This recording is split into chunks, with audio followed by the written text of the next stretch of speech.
sont plus qu'étranges. Parce que nous calculons, nous savons à l'avance qu'on sait qu'il y aura des éclipses du Soleil, des éclipses de la Lune. Ce sont des phénomènes absolument naturels. Alors comment est-ce que l'on peut dire que ces phénomènes naturels, eh bien, ils sont un mauvais signe pour le monde? Et l'explication est peut-être la suivante. Elle suit ce que nous avons dit précédemment, lorsque nous avons expliqué pourquoi le 4e jour est malédiction. La malédiction, on nous dit, parce que nous vivons dans un monde super organisé. Tout est déterminé. Tout peut être calculé. Bien, qu'est-ce que nous voyons? Tout est calculé. Bien, parfois, il y a des éclipses. Parfois, il y a plus de soleil. Parfois, il n'y a plus de lune. Et cette chose-là est même calculable à l'avance. Alors peut-être que le monde est aussi un monde qui a une espèce de rythme. Il y a un cycle de l'existence, un cycle de la mort. Il va y avoir vie, et après la vie, eh bien, il va y avoir la mort, il va y avoir la fin de tout. Peut-être que ces phénomènes que nous voyons du Soleil et de la Lune qui sont si immuables, ils ont peut-être de légers changements, qui vont faire des changements climatiques extraordinaires, qui vont amener le monde à sa disparition et que rien ne peut empêcher. C'est pour ça que lorsque nous voyons que dans ce monde immuable, eh bien, il y a des accidents qui sont calculables à l'avance, qui sont impossibles, qu'ils ne se passent pas, eh bien, peut créer en nous un désespoir. Ce Simanra ou le Olam, ce monde déterminé, est un signe mauvais pour le monde. Et comme il y a des périodes de bonheur, il y a également des périodes de malheur. Et comme les périodes de bonheur ne sont pas de notre fait, les périodes de malheur ne sont pas non plus de notre fait, ils sont dans quelque chose d'immuable sur lequel nous n'avons pas de pouvoir.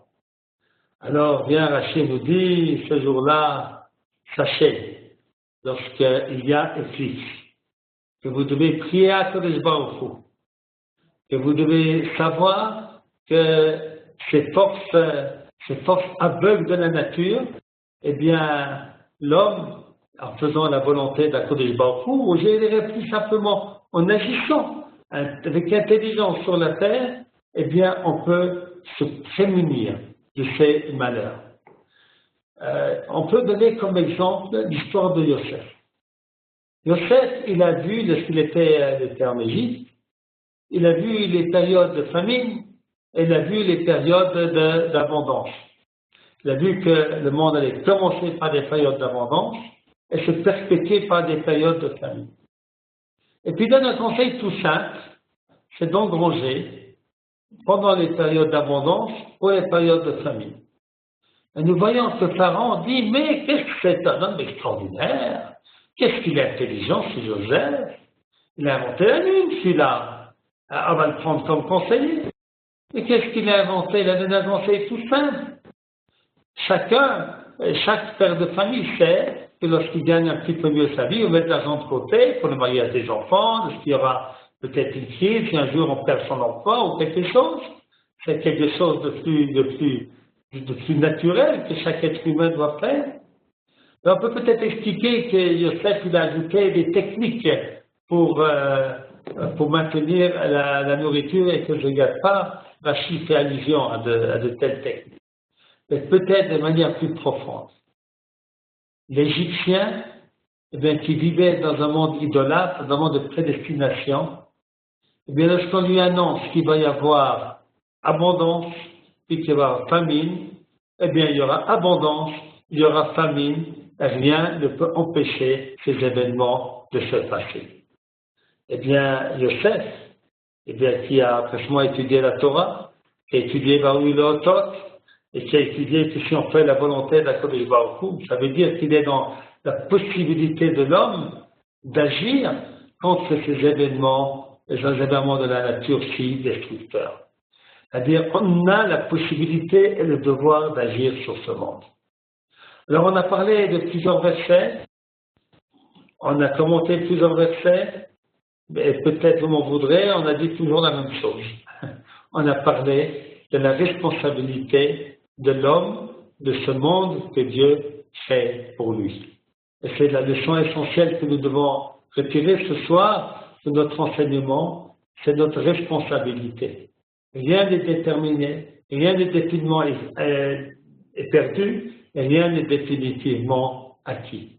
Nous devons agir dans deux voies. Et la voie que Dieu va nous demander, comme Yosef, de faire des choses logiques, d'essayer de prévoir, d'essayer d'agir, et puis d'agir aussi dans le sens d'Akadosh Baruch Hu, dans le sens de sa volonté, comprenant que Dieu, eh bien, il nous laisse agir, mais il ne nous laisse pas seuls, et qu'il est toujours avec nous.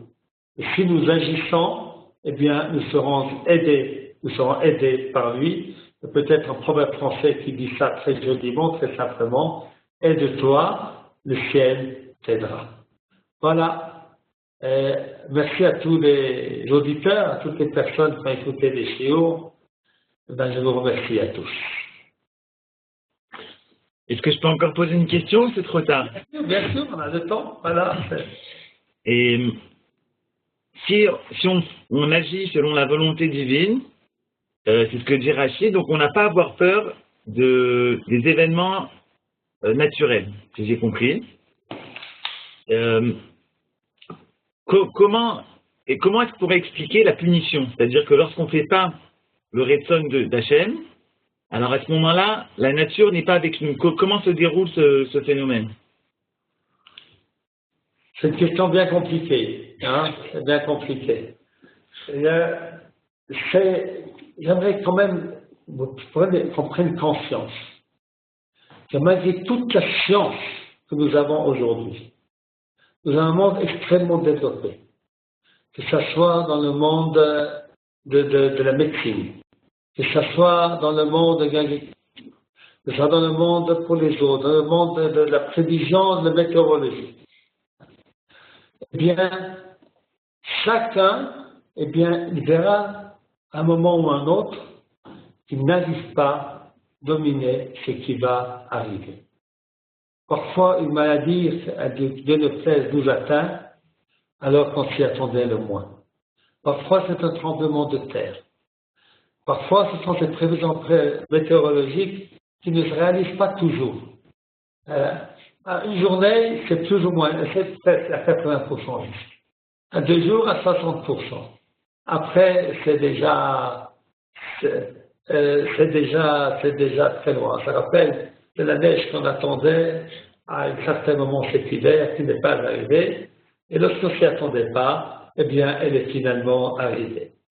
Eh bien, cette prise de conscience que dans ce monde où l'homme agit avec toute sa science, avec une connaissance extraordinaire du monde, eh bien, c'est un monde où il y a place pour Dieu et qu'on ne peut pas envisager de réussir sa vie sans l'aide d'Akadosh Baruch Hu. Il y a trop d'impondérables qui peuvent arriver. Et c'est cette compréhension que Rachid veut nous donner ici. À la fois, vous êtes maître, et à la fois, vous n'êtes pas les maîtres. À la fois, vous êtes donné la responsabilité, mais à la fois, vous ne pouvez pas tout dominer. C'est très difficile de vivre ainsi. Je dois faire toute la Ishtadlut, je dois faire tous les efforts, et puis je dois savoir que les efforts ne doivent pas être seulement dans le monde de la nature. Je dois faire également des efforts dans le monde spirituel. Et comprendre tout ça, l'accepter, vivre avec cette conviction, ça c'est la magnifique aventure humaine. Merci. Est-ce qu'il y a d'autres questions, d'autres participants? Bon. Alors, au revoir à tout le monde et puis merci d'avoir participé. Merci beaucoup, Rav Bochko, merci à vous. Merci d'être là. Donc, on se retrouvera, si Dieu veut, la semaine prochaine. Même lieu, même heure. Et le cours est enregistré, donc vous pouvez le revisionner dans quelques jours sur le site. Voilà pour le moment. Moi, j'aurai la chance de vous voir dès demain avec le cours du Rav Atoun sur le Sefer Yoshua. On continue à avancer. Voilà, merci beaucoup. Kol Tov, à bientôt sur lidmod.fr. Shalom.